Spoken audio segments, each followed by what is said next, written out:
Bienvenidos un día más al canal. Como podéis ver, por segundo día consecutivo no he podido grabar en casa porque los vecinos siguen de obras y además se nos ha juntado con que ha hecho muy mal tiempo, es decir, ha estado nublado, muy nublado hasta hace un momento, ha estado lloviendo y está haciendo muchísimo viento, con lo que no he podido grabar hasta estas horas que ya prácticamente está anocheciendo y no sé qué tal se verá la calidad del vídeo. Disculpadme por ello, lo mismo digo con el audio, estamos en mitad de la calle, lo estamos haciendo lo mejor que podemos, ¿no?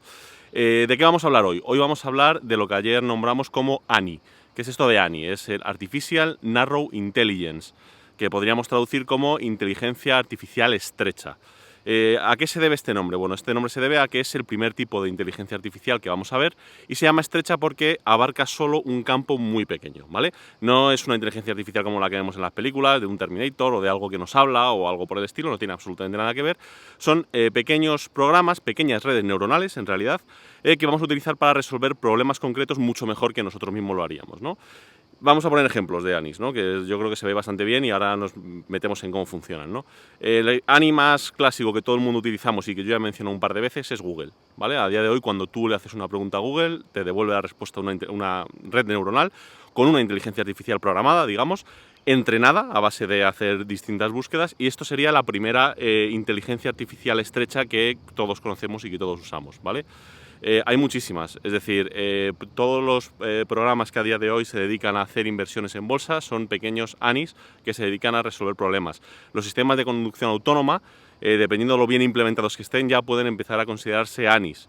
Yo que sé, el traductor de Google, por ejemplo, ese es un ejemplo clarísimo. Es decir, este lleva aprendiendo aproximadamente 10 años de nosotros. Es decir, al principio con menor éxito, a día de hoy va mejorando bastante. Sería otro ANI, ¿vale?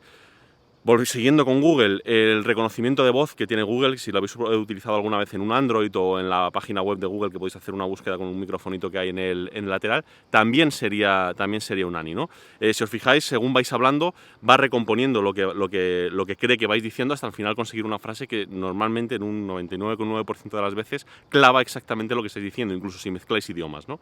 Entonces, esos serían ejemplos de ANI, son pequeñas inteligencias artificiales diseñadas para hacer algo mejor que los seres humanos, ¿no? ANIs dedicadas a temas más concretos, pues por ejemplo el Watson, ¿no? Que se dedicaba a jugar al ajedrez y consiguió batir al campeón del mundo, o la que diseñó un equipo de Google para conseguir batir al mejor jugador de Go del mundo, o la que hablamos la semana pasada, el que ha desarrollado el ejército de Estados Unidos para ganar en un dogfight, ¿no? Contra otro piloto que esté montando en avión, ¿no? Es un poco la idea. Son, ya os digo, pequeñas herramientas que ya consiguen resultados que nosotros ni siquiera imaginaríamos, ¿no? Es decir, ven soluciones donde nosotros a lo mejor vemos peligros, o ven soluciones donde a nosotros a lo mejor entramos en un campo abstracto que no somos capaces de salir de él, ¿no? La gracia es que, bueno, como ya os dije, se supone que hay tres tipos de inteligencia artificial: la ANI, la AGI y la ASI, ¿vale? La estrecha, la general y la superinteligencia artificial. Y pues bueno, la realidad es que ya hemos enganchado bastante bien el primer escenario. De hecho, me llama mucho la atención y es un poco relacionado con el tema que os contaba ayer. Me llama mucho la atención que cuando yo leí el primer artículo que definía estos tres tipos de inteligencia, pensaba que todavía no habíamos llegado de ninguna de las formas a por lo menos conocer y manipular la primera, ¿no? Las ANIs, de las que estamos hablando. Sin embargo, para cuando en este momento que yo os estoy hablando, 2016, estamos en julio, ya se utilizan bastante bien y además con bastante soltura, ¿no? ¿Cuál es el camino a seguir a partir de aquí, ¿no? Bueno, el camino sería convertir lo que serían las ANIs en una AGI, es decir, pasar de una inteligencia artificial que sería estrechita, es decir, que solamente va dirigida a un solo campo, a una inteligencia artificial que resuelva múltiples problemas uniendo distintos campos de soluciones, ¿no? Eso lo dejaremos para el próximo capítulo. Ahora vamos a intentar entender cómo funciona como tal una ANI. Pues bien, una ANI básicamente es una red neuronal, ¿vale? Lo que hablamos en algún capítulo anterior, que estuvimos explicando exactamente de cómo funcionaban las redes neuronales, ¿no? Pues la ANI es el mejor ejemplo, es una red neuronal básica que ya ha aprendido, es decir, que ya le hemos dado tanto el Deep Learning como el Machine Learning, que, bueno, definí un poquillo los conceptos por encima, pero son dos técnicas de hacer aprender a la máquina, es decir, estas máquinas ya no han sido programadas, es decir, no hay alguien por detrás que haya escrito un programita que es el que le dice cómo tiene que actuar, sino que le hemos dado una red neuronal, le hemos dado unas herramientas y lo que le hemos dado son pues unas lecciones, ¿no? Les hemos ido dando unos datos, nos ha devuelto una respuesta, les hemos ido entrenando, hemos hecho el ciclo un montón de veces, millones de veces, ¿no? De forma automatizada, hasta que estos ordenadores por sí solos han sido capaces de aprender a hacer una tarea. O sea, es decir, tampoco hay que alucinar, ¿no? Tampoco hay que irnos a un plano todavía futurista. No, simplemente son capaces de resolver una tarea, pero esa tarea la resuelven muy bien, la resuelven de hecho bastante mejor que nosotros mismos, ¿no? Eso es la parte interesante de estas inteligencias artificiales, ¿no? ¿Qué diferencia estas redes neuronales, estas ANIs,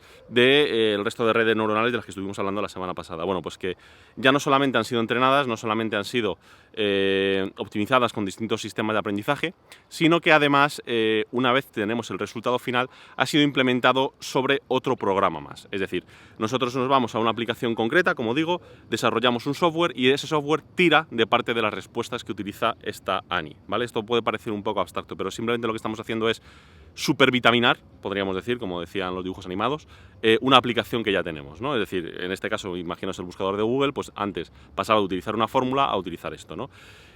Obviamente esto ya empieza a tener cierto riesgo, entonces hay que empezar a controlarlo, que es lo que están haciendo pues, la mayoría de las empresas cuando desarrollan este tipo de inteligencias artificiales. ¿Por qué?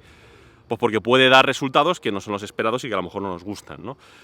Ejemplos que podemos poner de ANIs que hayan salido mal, pues la que hizo Microsoft, que no es que saliese mal, salió bastante bien, de hecho, salió de forma bastante decente. Y fue una ANI que metió en Twitter y que se dedicaba a conversar con la gente y en función de eso desarrollaba su propia personalidad. Problema, pues el que os podéis imaginar, que después de, me parece que fueron 2 días de uso en Twitter, yo estuve hablando con esa ANI, fue bastante gracioso de hecho. El problema es que a los 2 días era misógeno, era racista, quería matar a la humanidad, es decir, estaba completamente en nuestra contra. Lógicamente porque la gente se había dedicado única y exclusivamente a intentar darle la vuelta, o sea, hackear, trolear al sistema, ¿no? Entonces, el problema de esto es que, bueno, aquí pues es una buena lección aprendida, es saber que este tipo de sistemas no lo puedes dejar así fácilmente al libre albedrío de todo el mundo, porque al final van a dar resultados que desde luego no esperamos, ¿no? Para terminar, yo creo que más o menos queda clara cuál es la idea de la ANI, porque tampoco tiene mucha más explicación después de haber hablado lo de las redes neuronales. La AGI y la ASI sí la tendrán, ¿vale? Es decir, sí que se diferencian un montón de lo que habíamos dado, pero esta es básicamente lo que habíamos explicado. Lo que voy a hacer ahora es deciros en qué parte de la historia que inicié ayer está esto de la ANI, ¿no? ¿En qué parte es lo de la ANI? Bueno, pues imaginaos la historia que os conté ayer, ¿no? Que tenemos una empresa que lo que va a hacer es escribir poemas. Es decir, nosotros no le vamos a dar textos, es decir, los tiene que escribir por sí mismo, y tampoco le vamos a dar una impresora, lo que le vamos a dar es un brazo robot y un lápiz y un papel para que primero diseñe su propio poema y lo segundo, sea capaz de escribirlo con una caligrafía acorde a lo que está escribiendo, ¿no?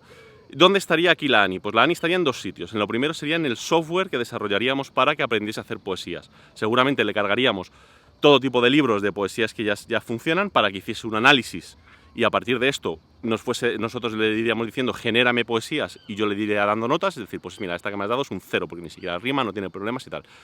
Me iría dando una y otra vez, millones de veces, hasta que al final consiguiese resultados satisfactorios, ¿no? Es decir, eso sería la parte de la ANI, de lo que sería lo que es la creación como tal de ese poema, ¿no? Es lo que podríamos realmente implementar. A día de hoy estaríamos capacitados para hacerlo, ¿vale? Es decir, otra cosa es que alguien tiene que ponerse, pero estaríamos capacitados para hacerlo. Y lo segundo sería una ANI para el brazo robot, es decir, que fuese capaz de escribirnos cualquier palabra o cualquier frase o lo que sea y nosotros fuésemos dándole feedback de hasta qué punto, oye, eso está bien escrito, no está bien escrito, le ha temblado el pulso al brazo robot o la caligrafía no es correcta o es demasiado, yo qué sé, podríamos decir, seria para lo que está escribiendo y demás, ¿vale? Esas serían las 2 ANIs de las que partiríamos. Partiríamos de 2 programas, uno, que lo que intentaría es escribir la mejor poesía posible y 2, que intentaría escribir lo mejor posible, ¿vale? De forma física, de la forma óptima que considere el programa, ¿vale? Esos serían los 2 objetivos de las 2 ANIs que tendríamos en nuestra historia. Y nada, espero que nos podamos ver en un par de días. Mañana no podré grabar seguramente, pero seguramente el viernes sí, y también el fin de semana para intentar más o menos completar esta primera parte de las inteligencias artificiales. Nos vemos en un par de días. Un saludo. Chao.